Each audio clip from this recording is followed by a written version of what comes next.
پاکستان زندہ باد the next world super power channel میں خوش آمدید۔ یہ قسط 27 ہے اور ہم جناب ظہیر احمد میر کی کتاب دی نیوکلیئر امبریلا کے تجزیے کا دوسرا حصہ لے کر حاضر ہوئے ہیں۔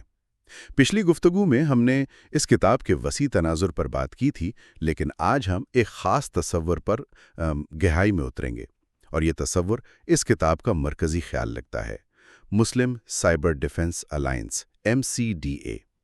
تو کتاب کا بنیادی سوال یہ ہے کہ آج کی ڈیجیٹل دنیا میں، جہاں سرحدیں ایک طرح سے بے معنی ہو چکی ہیں، بکھری ہوئی مسلم امہ اپنا دفاع کیسے کرے گی؟ اور اسی سوال کے جواب میں مصنف نے MCDA کا ایک مکمل، آپ کہہ لیں کہ خاکہ پیش کیا ہے۔ تو آج ہمارا مقصد یہ سمجھنا ہے کہ یہ مجوزہ ڈیجیٹل دفاعی نظام آخر ہے کیا، یہ کیسے کام کرتا ہے، اور اس کے پیچھے کیا بڑی سوچ کار فرما ہے۔ تو آئیے اس کا جائزہ شروع کرتے ہیں۔ اس پورے نظام کا دماغ کہاں ہے؟ کتاب کے مطابق اس کی کمانڈ کہاں سے کی جائے گی؟ یہ ایک بہت اہم سوال ہے، کیونکہ دیکھیں، کسی بھی بڑے منصوبے کی کامیابی کا انحصار اس کے مرکزی کنٹرول پر ہوتا ہے۔ مصنف کا تصور یہ ہے کہ اس پورے الائنس کا دماغ، یعنی اس کا اعصابی مرکز، اسلام آباد میں واقع مسلم سائبر کمانڈ ہوگا۔ لیکن یہاں دلچسپ بات صرف اس کے مقام کی نہیں، بلکہ اس کے پیچھے کی سوچ ہے۔ کتاب اسے صرف ایک IT ہیلپ ڈیسک یا ایک رابطہ دفتر کے طور پر نہیں دیکھ رہی۔ اچھا، یعنی یہ صرف حملوں کی رپورٹ لینے والا کوئی کال سینٹر نہیں ہوگا؟ بالکل بے نلووں۔ مصنف کا ویژن اسے پوری مسلم دنیا کے لیے ایک ڈیجیٹل پینٹاگون یا GCHQ کے طور پر تصور کرنے کا ہے۔ ایک ایسا اسٹریٹجک دماغ جس کے ذمے 4 بنیادی کام ہوں گے۔ پہلا، طویل مدتی حکمت عملی بنانا، یعنی آج سے 10 سال بعد آنے والے خطرات کی پیش بینی کرنا۔ دوسرا، ان منصوبوں پر عملی طور پر عمل درآمد کروانا۔ تیسرا، مصنوعی ذہانت یعنی AI کا استعمال کرتے ہوئے خطرات کو بننے سے پہلے ہی بھانپ لینا۔ اور چوتھا، کسی بھی ہنگامی صورتحال میں فوری اور فیصلہ کن جوابی کارروائی کرنا۔ تو یہ محض دفاع نہیں، بلکہ ایک فعال اور سوچنے والا دماغ بنانے کی کوشش ہے، جو ایک بہت بڑا اور اہم تصور ہے۔ ٹھیک ہے، تو اسلام آباد میں ایک مرکزی دماغ قائم کر دیا گیا، لیکن یہ دماغ پوری دنیا میں پھیلے 58 ممالک کے ساتھ رابطہ کیسے رکھے گا؟ ظاہر ہے یہ اکیلے تو کام نہیں کر سکتا۔ نہیں کر سکتا، اور اسی کے لیے کتاب میں ایک سائبر انٹیلیجنس گرڈ یا CIG کا خاکہ پیش کیا گیا ہے۔ یہ دراصل اس دماغ کا اعصابی نظام ہے، ایک ایسا نیٹ ورک جو ان 58 ممالک کو آپس میں جوڑتا ہے۔ اسے تھوڑا آسان الفاظ میں سمجھائیں، یہ CIG اصل میں کام کیسے کرے گا؟ اس کو سمجھنے کا سب سے آسان طریقہ یہ ہے کہ اسے سائبر خطرات کے لیے ایک طرح کا انٹرپول سمجھ لیں۔ اوہ اچھا۔ جی، جیسے انٹرپول مجرموں اور دہشت گردوں کے بارے میں معلومات تمام رکن ممالک میں فوری طور پر شیئر کرتا ہے، اسی طرح یہ CIG کام کرے گا۔ فرض کریں انڈونیشیا میں ہیکرز کا کوئی نیا گروہ سامنے آتا ہے جو بینکنگ سسٹم کو نشانہ بنانے کے لیے ایک نیا وائرس استعمال کرتا ہے۔ جیسے ہی انڈونیشیا کو اس کا پتہ چلے گا، وہ اس وائرس، اس کے کوڈ اور ہیکرز کے طریقہ کار کی تمام تفصیلات فوری طور پر CIG پر ڈال دے گا۔ چند منٹوں میں یہ معلومات ترکی سے لے کر نائجیریا تک تمام 58 ممالک کے پاس پہنچ جائیں گی، اور وہ اپنے دفاعی نظام کو اپ ڈیٹ کر لیں گے۔ یعنی ایک ملک پر حملہ سب پر حملے کے مترادف سمجھا جائے گا، اور ایک ملک کا دفاع سب کا دفاع بن جائے گا۔ بالکل، یہ سب کے لیے ایک اور ایک کے لیے سب والے اصول کی ڈیجیٹل شکل ہے۔ اس سے ہر ملک کو الگ الگ مہنگی ریسرچ اور ڈیولپمنٹ کرنے کی ضرورت نہیں پڑے گی، بلکہ وہ ایک مشترکہ علمی اور دفاعی اثاثے سے فائدہ اٹھائیں گے۔ اچھا، تو ہمارے پاس ایک مرکزی دماغ ہے یعنی کمانڈ، اور ایک اعصابی نظام ہے یعنی انٹیلیجنس گریڈ۔ لیکن دماغ اور اعصاب تب تک بیکار ہیں جب تک جسم کے بازو اور ٹانگیں نہ ہوں جو اصل کام کریں۔ کتاب کے مطابق یہ عملی کام کون کرے گا؟ جی، مصنف نے اس کے لیے 2 خاص فورسز تجویز کی ہیں۔ یہ اس نظام کے بازو ہیں۔ پہلی فورس کا نام ہے ڈیجیٹل انفراسٹرکچر پروٹیکشن فورس۔ اس کا کام ڈیجیٹل دنیا کی حفاظت کے ذریعے حقیقی دنیا کے اثاثوں کو محفوظ بنانا ہے۔ جب آپ حقیقی دنیا کے اثاثوں کی بات کرتی ہیں تو اس سے کیا مراد ہے؟ مطلب کیا یہ ہمارے گھروں اور گاڑیوں کی حفاظت کرے گی؟ نہیں، اس کا دائرہ کار اس سے کہیں زیادہ اہم ہے۔ یہ فورس کسی بھی ملک کے اہم قومی بنیادی ڈھانچے یعنی کرٹیکل انفراسٹرکچر کے تحفظ کے لیے ہے۔ اس میں وہ تمام چیزیں شامل ہیں جن کے بغیر ایک ملک چل نہیں سکتا۔ آپ کے بجلی گھر، پانی کی سپلائی کا نظام، بینکنگ اور سٹاک مارکیٹ، ہوائی اڈے، بندرگاہیں اور سب سے بڑھ کر فوجی اور ایٹمی تنصیبات۔ آج کے دور میں دشمن کو ٹینک بھیجنے کی ضرورت نہیں، وہ صرف آپ کے پاور گرڈ کو ہیک کر کے پورے ملک کو اندھیرے میں ڈبو سکتا ہے۔ یہ فورس اسی طرح کے حملوں کو روکنے کے لیے ہے۔ اور دوسری فورس، اس کا نام انفارمیشن وارفیئر ڈویژن ہے۔ یہ آج کل بہت سننے میں آتا ہے۔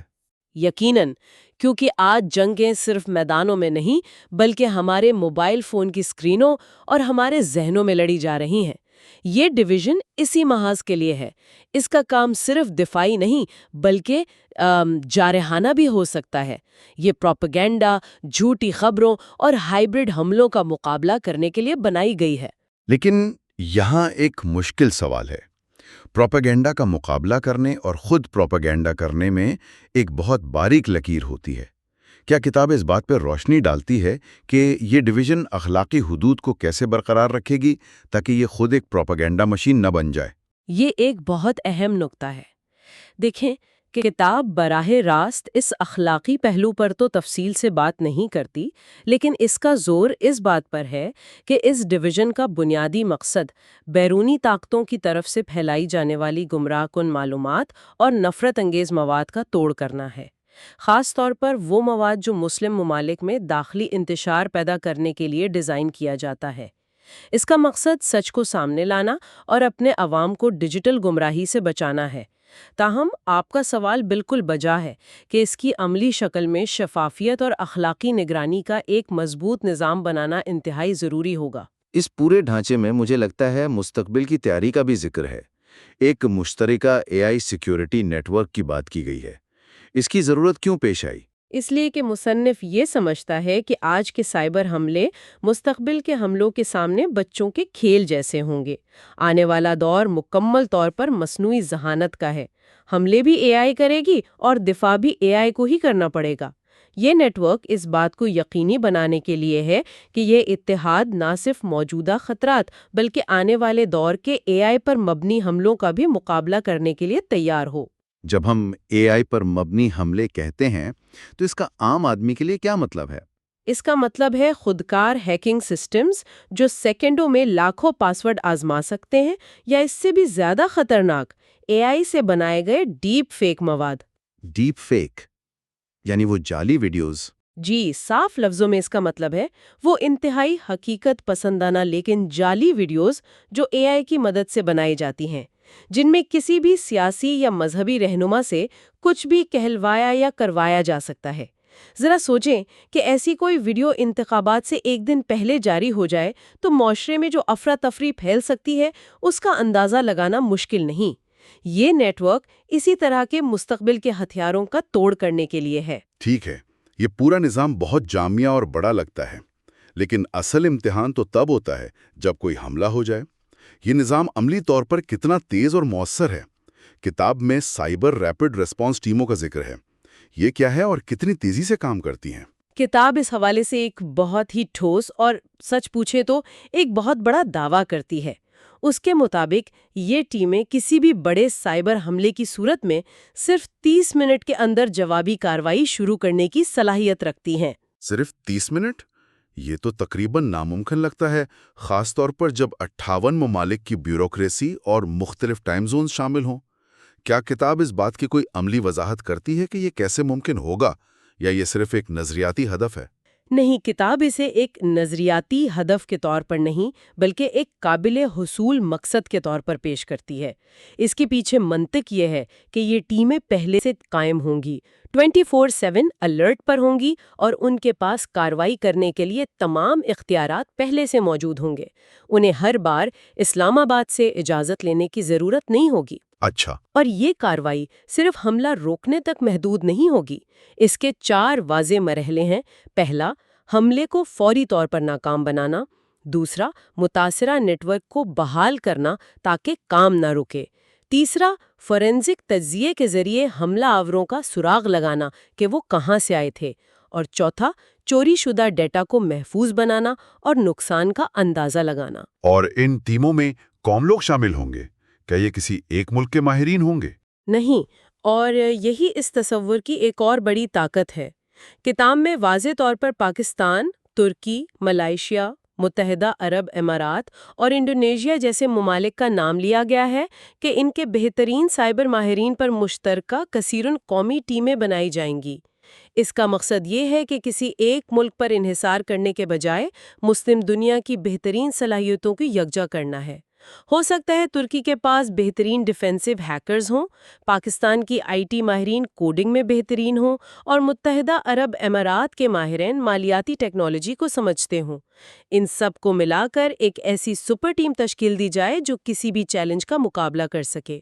یہ سب کچھ بہت تکنیکی اور ریاستی سطح کی باتیں ہیں، لیکن کیا اس مجوزہ اتحاد کا فائدہ کسی عام شہری، کسی تاجر یا نوجوانوں تک بھی پہنچے گا، یا یہ صرف حکومتوں اور فوجوں کا منصوبہ ہے؟ کتاب اس سوال پر خاص توجہ دیتی ہے کیونکہ مصنف کا ماننا ہے کہ اگر عوام کو فائدہ نہ ہو تو ایسا کوئی بھی منصوبہ کامیاب نہیں ہو سکتا۔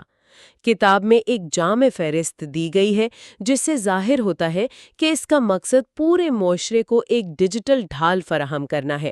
مثلاً یہ اتحاد بچوں کو آن لائن گیمز اور سوشل میڈیا پر موجود خطرات اور استحصال سے بچانے کے لیے ٹولز فراہم کرے گا۔ یہ چھوٹے اور بڑے کاروباروں کو مالیاتی فراڈ اور رینسم ویئر حملوں سے بچائے گا۔ یہ حکومتوں کے اہم ڈیٹا بیس کو محفوظ بنا کر شہریوں کی ذاتی معلومات کی حفاظت کرے گا۔ یہ نوجوانوں کو شدت پسند اور گمراہ کن پروپیگنڈے سے بچانے کے لیے کاؤنٹر نیریٹو مہم چلائے گا۔ تو کتاب اسے صرف ایک فوجی منصوبے کے بجائے ایک مکمل سماجی اور معاشی تحفظ کے نظام کے طور پر پیش کرتی ہے۔ کیا کتاب میں کچھ حقیقی دنیا کی مثالیں بھی دی گئی ہیں جہاں یہ اتحاد عملی طور پہ کام آ سکتا ہو؟ کیونکہ نظریاتی باتیں تو بہت اچھی لگتی ہیں، لیکن عملی مثالوں سے بات زیادہ واضح ہوتی ہے۔ جی، مصنف نے اس تصور کو ٹھوس مثالوں کے ذریعے سمجھانے کی کوشش کی ہے۔ کتاب میں کئی ممکنہ منظرنامے پیش کیے گئے ہیں۔ ایک منظرنامے میں پاکستان کے ایٹمی کمانڈ اینڈ کنٹرول سسٹم پر ایک بڑا سائبر حملہ ہوتا ہے۔ دوسرے میں خلیجی ممالک کے پورے مالیاتی نظام کو مفلوج کرنے کے لیے ان کے بینکنگ سرورز کو نشانہ بنایا جاتا ہے۔ ایک اور مثال افریقہ میں موجود دہشت گرد گروہوں کی ہے جو انٹرنیٹ کو بھرتی اور پروپیگنڈے کے لیے استعمال کر رہے ہیں۔ ایک اور منظرنامے میں ڈیپ فیک ٹیکنالوجی کے ذریعے کسی ملک میں فرقہ وارانہ فسادات بھڑکانے کی کوشش کی جاتی ہے۔ اور ان تمام صورتوں میں MCDA کا رد عمل کیا ہوتا ہے؟ کتاب کا دعویٰ بہت بڑا ہے۔ وہ یہ کہ ان تمام صورتوں میں CIG کی بدولت خطرے کا پہلے سے پتہ چل جاتا ہے اور 30 منٹ کے اندر ریپڈ رسپانس ٹیمیں جوابی کارروائی کر کے ہر حملے کو کامیابی سے ناکام بنا دیتی ہیں۔ یہ مثالیں اس نظام کی ہمہ جہت اور جامع صلاحیت کو ظاہر کرنے کے لیے دی گئی ہیں کہ یہ صرف فوجی نہیں بلکہ مالیاتی، سماجی اور نظریاتی حملوں کا بھی مقابلہ کر سکتا ہے۔ تو اگر ہم آج کی گفتگو کا خلاصہ کریں تو جناب ظہیر احمد میر کی کتاب دی نیوکلیئر امبریلا مسلم دنیا کے لیے ایک انتہائی طاقتور، مربوط اور متحد ڈیجیٹل دفاعی نظام کا ایک بلو پرنٹ پیش کرتی ہے۔ ایک ایسا نظام جس کا اپنا مرکزی اسٹریٹجک کمانڈ ہو، 58 ممالک پر مشتمل فوری انٹیلیجنس شیئرنگ کا نیٹ ورک ہو اور جس کا دائرہ کار اہم تنصیبات کے تحفظ سے لے کر ہمارے ذہنوں میں لڑی جانے والی معلومات کی جنگ تک وسیع ہو۔ بالکل، اور کتاب کا نتیجہ بہت واضح اور دو ٹوک ہے۔ اس کے مطابق اگر یہ سائبر دفاعی اتحاد قائم ہو جاتا ہے تو اس کے نتائج یہ ہوں گے: امت محفوظ ہوگی، ریاستیں مضبوط ہوں گی، معلومات جھوٹ سے پاک ہوں گی، دشمن ناکام ہوگا اور نوجوان محفوظ ہوں گے۔ مصنف اس پورے تصور کو ایک بہت ہی طاقتور نام دیتا ہے اور وہ ہے ڈیجیٹل خلافت کی سیکیورٹی ڈھال۔ یہ جملہ اس پورے منصوبے کے پیچھے موجود سوچ، اس کی خواہش اور اس کے مقصد کو ایک ہی جگہ سمیٹ دیتا ہے۔ بلا شبہ یہ کتاب ایک انتہائی جامع اور دور رس ڈیجیٹل ڈھال کا خاکہ پیش کرتی ہے۔ اس ساری بحث سے ایک گہرا سوال ابھرتا ہے جس پر ہمارے سامعین کو سوچنا چاہیے۔ ایک ایسے دور میں جہاں ڈیٹا نئی کرنسی ہے اور ڈیجیٹل سرحدیں اتنی ہی حقیقی ہیں جتنی کہ جغرافیائی سرحدیں، تو پھر حقیقی خود مختاری کیسی نظر آتی ہے؟ کیا آج کسی قوم کی خود مختاری کا تعین اس کی ڈیجیٹل ذات کے تحفظ کی صلاحیت سے اتنا ہی نہیں ہوتا جتنا کہ اس کی زمینی سرحدوں کے تحفظ سے ہوتا ہے؟